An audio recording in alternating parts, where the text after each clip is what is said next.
नमस्कार आप सभी को, स्वागत है आप सबका सौरभ सर क्लासेस में। यूपीएससी आईएफएस एग्जामिनेशन 2025 की तैयारी में आज हम डिस्कस कर रहे हैं इंडियन फॉरेस्ट सर्विस एग्जामिनेशंस के मेंस के आंसर कैसे लिखे जा सकते हैं।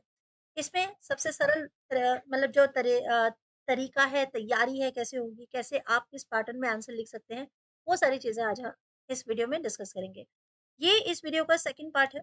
इससे पहले भी एक पार्ट और मैंने वीडियो अपलोड किया हुआ है, एक बार वो ज़रूर देख लीजिएगा। मैं क्वेश्चन क्वेश्चन करके क्वेश्चन वाइज़ आपको एक लंबा वीडियो नहीं बना रही हूँ कि वो आप मतलब उतना समय आप ना दे पाएँ।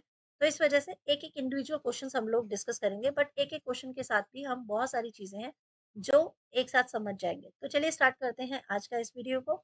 मैं हूँ चीनू ठाकुर और आपके साथ आज शेयर कर रही हूँ इंडियन फॉरेस्ट सर्विसेज़ का ये इम्पोर्टेंट एग्ज़ाम। ये प्रीवियस ईयर पेपर है और बहुत ही इम्पोर्टेंट पेपर है। हम लोग क्वेश्चन नंबर 1 का ए पोर्शन कर चुके हैं। आज का ये वीडियो है bring out the similarity between the teaching of Buddha and Mahavira. Buddha and Mahavira यानी कि बुद्धिज्म और जैनिज्म पर क्वेश्चंस जब भी आते हैं तो उसमें टीचिंग्स के बारे में या फिर उनके साहित्य के बारे में क्वेश्चन आ जाता है, या फिर उनकी लाइफ के बारे में क्वेश्चन आ जाता है। बट मोस्टली क्या होता है, टीचिंग्स और लिटरेचर पर ज्यादा क्वेश्चंस बनते हैं। तो इनके बारे में हमने काफ़ी कुछ पढ़ा हुआ है, बट हम क्या लिखें और क्या ना लिखें, यहाँ पर थोड़ा-सा हमारा जद्दोजहद होती है, जिसकी वजह से हम ये डिपेंड करते हैं भई आंसर हमारा उतना तो ज़रूर अच्छा हो कि 15 में से हम 12-13 नंबर तो कम से कम लें, ठीक है? तो कैसे ले सकते हैं, किस तरह से, क्या सही तरीका है, वो मैं आज आपके साथ डिस्कस करूँगी इस क्वेश्चन के साथ में। अब ये क्वेश्चन है बुद्ध और महावीर की शिक्षाओं के बीच समानता को उजागर करेगा। आपने बहुत सारे स्थान पर बुद्धा और महावीरा के बीच में क्वेश्चंस जो डिफरेंट डिफरेंट देखे होंगे, उसमें कभी तो पूछा जाता है सिमिलैरिटी और कभी पूछा जाता है डिससिमिलैरिटीज। ओके। इसके अलावा उनके इम्पोर्टेंट जो जैसे बुक्स हैं, कौन कौन से लिटरेचर हैं, वो इम्पोर्टेंट हो जाते हैं। तो आज मैं आपको इस वीडियो के माध्यम से बुद्धिज्म और जैनिज्म से रिलेटेड जितने भी प्रश्न आपके आते हैं, चाहे वो आपके एमसीक्यू आते हैं, चाहे आपका मेंस का आंसर होता है, आपको आज मैं बिल्कुल क्लियर करने वाली हूँ। इससे जुड़ा पॉइंट आपको फिर कोई परेशानी में आएगी नहीं, मतलब आप एकदम क्लियर हो जाएँगे कि अच्छा ये है। सबसे पहले अगर मैं सिमिलैरिटी की बात करती हूँ, देखो यहाँ पे हमसे सिमिलैरिटी पूछी गई है। बुद्धा के बारे में जो फैक्ट्स होते हैं वो सब आप जानते हैं। फिर भी मैं आपको एक बार पहले फैक्ट्स में ले चलती हूँ, जितना यदि आप पहली बार मतलब अभी तैयारी स्टार्ट कर रहे हैं, तो कुछ कॉमन बातें हैं जो आपको पता होनी चाहिए। जो मतलब कुछ इंपॉर्टेंट फैक्ट्स कह सकते हैं। जैसे कि बुद्धा का जन्म कब हुआ? ठीक है? 563 बीसीई में कहाँ पे हुआ है? नेपाल में हुआ है, लुम्बिनी जिसे यहाँ जो एरिया का नाम है। महावीर के बर्थ की बात की जाए तो 599 बीसीई में हुआ है, कुंदग्राम में। अब यहाँ पे देखिए पहले कौन आए हैं? पहले महावीर का जन्म हुआ है, उसके बाद बुद्धा का जन्म हुआ है। बुद्धा को निर्वाणा प्राप्त हुआ है 483 बीसीई में, कहाँ पर? कुशीनगर में हुआ है। ये सारी चीज़ें आपकी इम्पोर्टेंट है, ओके? महावीरा को निर्वाणा कब प्राप्त हुआ है? 527 बीसीई में हुआ है, पावापुरी में यानी बिहार। बुद्धिज़्म का जो पहला काउंसिल है, जो बुद्धा ने सबसे पहले अपना जो सबसे पहले उनका मतलब जो प्रवचन उन्होंने दिया था, वो सारनाथ में दिया था। ये आपको पता होना चाहिए। और काउंसिल की अगर मैं बात करूँ तो बुद्धा जो धर्म है, बुद्धिस्ट जो है काउंसिल, वो टोटल 4 हुए हैं, ठीक है? अलग-अलग स्थान पे हुए हैं, उन चारों के बारे में हम आने वाले प्रश्नों में बात करने वाले हैं। और जैनिज़्म की जो काउंसिल है, वो यहाँ पर फर्स्ट काउंसिल दोनों मैंने यहाँ पे आपके सामने रखा है, बाकी के 3 भी मैं आपको ज़रूर बताऊँगी। अशोका रूल और चंद्रगुप्त मौर्य इसमें, क्योंकि अशोका एक बहुत ही पॉपुलर रूलर रहे हैं और वो जुड़े हैं बुद्धिज़्म के साथ। चंद्रगुप्त मौर्य की बात की जाए तो वो जुड़े हैं जैनिज़्म के साथ, ठीक है? मैं थोड़ा जल्दबाज़ी में ये बता रही हूँ क्योंकि हमारा आज का प्रश्न इन पर आधारित नहीं है, बट फिर भी ये सारी जो इन्फॉर्मेशन है वो देना ज़रूरी था, इसलिए मैंने आपको बताया। अब बात करते हैं सिमिलैरिटी की। तो बुद्धा और महावीरा जो हैं वो कौन है? फाउंडर्स हैं, जिन्होंने एक नवीन एक शाखा जो है चलाई है, बुद्धिज़्म और जैनिज़्म जिसे हम कहते हैं, ठीक है? दोनों ही अगर रिलिजन की बात की जाए तो एक तरह से धर्म सुधार आंदोलन की तरह उभरे, ठीक है? रिफॉर्मिस्ट मूवमेंट्स कहा जा सकता है, क्योंकि उस टाइम पीरियड में ब्राह्मणिकल ट्रेडिशन जो थे काफ़ी डोमिनेंट थे। तो वैदिक हिंदुइज़्म जो है वो ट्रेडिशन जो था वो अब थोड़ा-सा चेंज होता हुआ जा रहा था। ब्राह्मण जो है वो थोड़ा ओवरलैप कर रहे थे हिंदुइज़्म के ऊपर अपनी बातों को, ठीक है? तो हमने पहले ऋग्वेदा और लेटर वेदा के बारे में पढ़ा था। तो हमने देखा था कि जो सनातन यानी जो वैदिक टाइम पीरियड स्टार्ट हुआ था, उससे लेटर वैदिक के पीरियड में आते-आते बहुत सारे चेंजेस हो गए थे, बहुत सारे कर्मकांड आ गए थे, बहुत सारे आडंबर आ चुके थे, अंधविश्वास आ चुके थे, जिनको निकालने के लिए, जिनको मतलब जिनसे बाहर निकलने के लिए ऐसा नहीं है कि कोई बाहर से लोग आए थे। इसी धर्म में, इसी सनातन धर्म से ही कुछ लोग निकले, ठीक है? जैसे बुद्धिज़्म, जैनिज़्म में जो लोग आए हैं, तो उसमें बुद्धा की बात करूँ या महावीर जैन की बात करूँ, ये क्षत्रिय धर्म से माने गए हैं दोनों ही, ठीक है? राजा के बेटे थे और उच्च पदवी पे जो लोग आसीन थे, उनके परिवार से थे, तो दोनों ही क्षत्रिय वंश से थे, दोनों ही ब्राह्मण नहीं थे। तो वह चाहते थे कि इस तरह के जो आडंबर हैं, उनसे ऊपर ज़िंदगी का एक सही मायने तलाशा जाए, ठीक है? अब यहाँ कॉमन टीचिंग की बात की जाए तो दोनों ने कहा कि भई अहिंसा में हम विश्वास करते हैं। हम किसी तरह की बलि वगैरह में नहीं विश्वास करते हैं। हमें किसी भी तरह का वॉयलेंस नहीं चाहिए ज़िंदगी में। तो दोनों ने ही अहिंसा के जो पथ थे उसको चुना है, ठीक है? और सुप्रीम इसको विर्च्यू माना है। जैनिज़्म कहता है कि भई वो थोड़ा और एक्सट्रीम लेवल पे लेकर चले गए। जैसे आपने देखा होगा कि चेहरे पर पट्टी रखते हैं बहुत सारे जैन कि भई कोई भी कीड़ा-पतंगा भी जो है वो मरे नहीं, ठीक है? तो इस तरह के उन्होंने एकदम कह दी कि हम भई किसी भी तरह के जीव-जंतु को मारेंगे ही नहीं। हम किसी तरह की वॉयलेंस नहीं करेंगे। और बुद्धिज़्म जो है वो कंपैशन को प्रमोट करते हैं, करुणा, ठीक है? करुणा क्या है? बिल्कुल त्याग की भावना है, बिल्कुल सॉफ्ट होने की एक भावना है, जो कह रहे हैं कि अननेसेसरी हमें किसी को हार्म नहीं पहुँचाना चाहिए, ठीक है? दोनों ने ही वैदिक अथॉरिटी को रिजेक्ट कर दिया और कहा है भई हम कास्ट सिस्टम में भी नहीं मानते, ओके?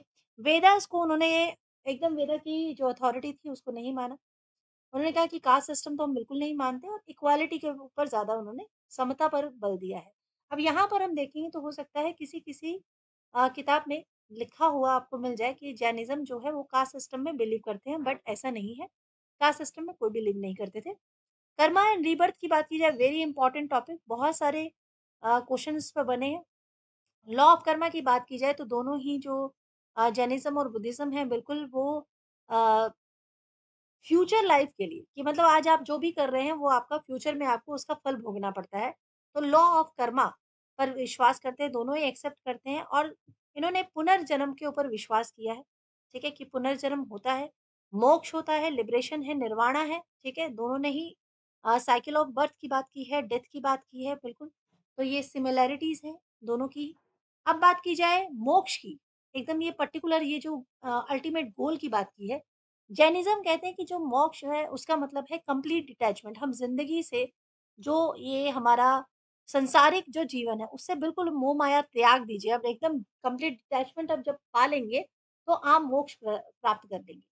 और बुद्धिज़्म निर्वाणा की बात करते हैं। निर्वाणा का मतलब होता है कि आप जितने भी संसार में दुःख हैं वो किस लिए होते हैं? वो आपकी इच्छाओं की वज़ह से होते हैं। तो यदि आप इच्छाएँ त्याग दें, ठीक है? अगर आप इच्छाएँ त्याग दें तो आप किसी भी तरह की सफ़रिंग को भी आपको पीछा छूट जाएगा, तो आप निर्वाणा को प्राप्त करेंगे।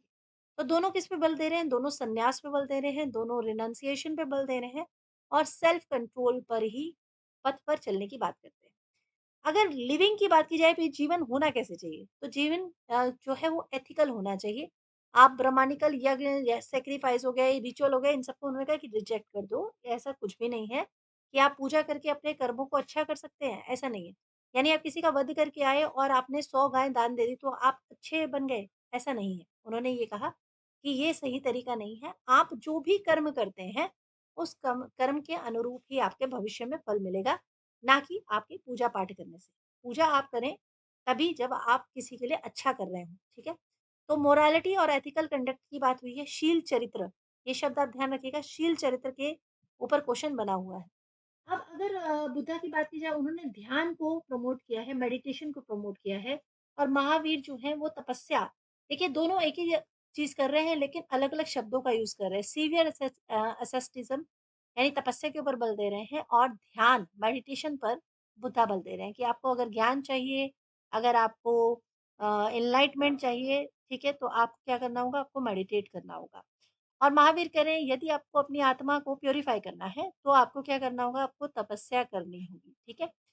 सुप्रीम क्रिएटर गॉड में दोनों ही डिनायल कह रहे हैं, यहाँ तक कि मतलब जैनिज़्म कहते हैं कि भई आप अपने आप को इतना ज़्यादा जागृत कर लीजिए कि आप खुद में अपने आप को भगवान देख सकें, ठीक है?